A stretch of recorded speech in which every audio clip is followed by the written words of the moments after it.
عورت پر پہلی نظر پڑے تو اپنی نظر لوٹا لو، نظر پھیر لو. کیا یہ ارشاد نہیں سنا؟ اب سامنے عورت کو بٹھا کر آپ جیسا ہی مطلب کہ فلسفہ لیکچر بیان کر دیں، اس حدیث پاک کے بارے میں آپ کیا کہیں گے کہ نظر تو لوٹانا ہے، اور آپ بے پردہ عورتوں کو سامنے بٹھا کر ان سے معاملات کریں گے؟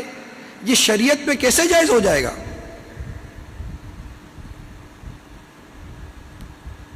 تو یہ عورتیں بھی تو نہیں سوچتی نا، وہ بھی تو بے پردہ ہو کر مردوں کے آگے بیٹھتی ہیں.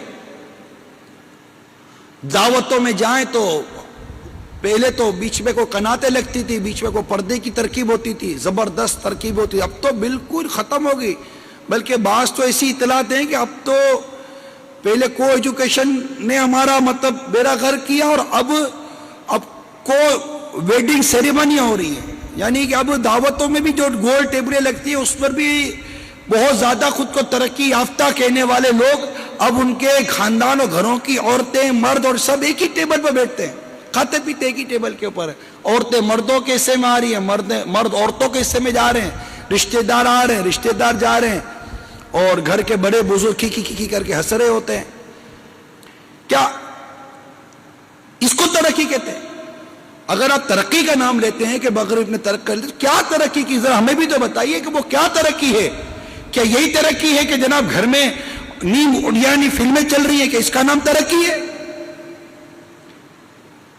بے پردگی کا نام ترقی کہیں گے آپ؟ عورتوں نے مردانہ لباس پہنے، کیا یہ ترقی ہے؟ مردوں نے اپنے کانوں میں بالیاں پہن لی، کیا یہ ترقی ہے؟ مردوں نے کان کے اندر زیور پہن لیا، کیا یہ ترقی ہے؟ مردوں نے عورتوں کی طرح چٹکیاں والے بال رکھ لیے، کیا یہ ترقی ہے؟ اور عورتوں نے مردوں کی طرح بال بنا لیے، کیا اس کو ترقی کہیں گے؟ ترقی کیا ہے آخر؟ وہ ترقی کی ڈیفینیشن بھی تو کہنا. کیا ترقی؟ وہ کون سی ترقی ہے جسے دیکھ کر ہم مطلب کہ بے پردگی کی طرف بڑھ گئے؟ اس ترقی کے کانسیپٹ کو بھی تو کلیئر کریں نا کہ وہ کیا ترقی ہے. ٹیکنالوجی میں ترقی ہے، اکنومیکلی ترقی ہے، کس چیز کا کون سی ترقی ہے؟ اور کوئی اس طرح کی ترقی بالفعل آپ ثابت بھی کر دے تو اس ترقی میں بے پردگی کہاں سے آ گئی؟ بے پردگی ترقی نہیں، بے پردگی صرف بے حیائی ہے. بس بے پردگی کا کیا نام دیں گے آپ بے حیائی کے سوا؟ بے حیائی ہے بے پردگی. اور بے حیائی کو کون ترقی کہے گا؟ کوئی قوم بے حیائی کو ترقی نہیں کہہ سکتی. کیا یہ ترقی ہے کہ باپ اپنی جوان بیٹی کو بے حیائی کے ساتھ گاڑی پر، اسکوٹر پر اور دعوتوں میں لے کے جائے؟ اسے کون ترقی کہے گا؟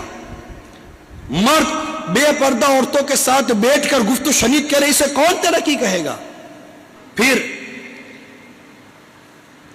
بے پردگی کے لیے ایک اور وسوسہ پالا جاتا ہے کہ اگر میری بیٹی فیشن نہیں کرے گی، کوئی ایجوکیشن میں تعلیم حاصل نہیں کرے گی، یہ نہیں کرے گی، وہ نہیں کرے گی، اس طرح آئے گی جائے گی، اس کو رشتہ کیسے ملے گا؟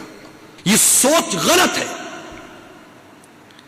لوح محفوظ پر جہاں جوڑا لکھا ہوا ہے ہر حال میں اس جگہ شادی ہو کر رہے گی، اور اگر نہیں لکھا تو لاکھ پڑھی لکھی اور فیشن کی پتلی ہو، دنیا کی کوئی طاقت شادی نہیں کرا سکتی. اور اگر مقدر میں تاخیر ہے تو تاخیر ہی سے شادی ہوگی. روزانہ نہ جانے کتنی ہی پڑھی لکھی فیشن کی متوالیاں اور قواریاں حادثوں یا بیماریوں کے ذریعے موت کے گھاٹ اتر جاتی ہیں، اور کئی جوان لڑکیاں ساحل سمندر پر تیراکی کے شوق میں ڈوب مرتی ہیں، یا بے پردگی اور فیشن پرستی کے باعث عشق مجازی کے چکر میں خود کو پھنسا کر اور پھر مرضی کی شادی کی رائے مسدود پا کر، یعنی نہیں ہوتے شادی کے اسباب، گھر والے بھی نہیں مانتے تو وہ خودکشی کی رائے اختیار کر لیتی ہیں.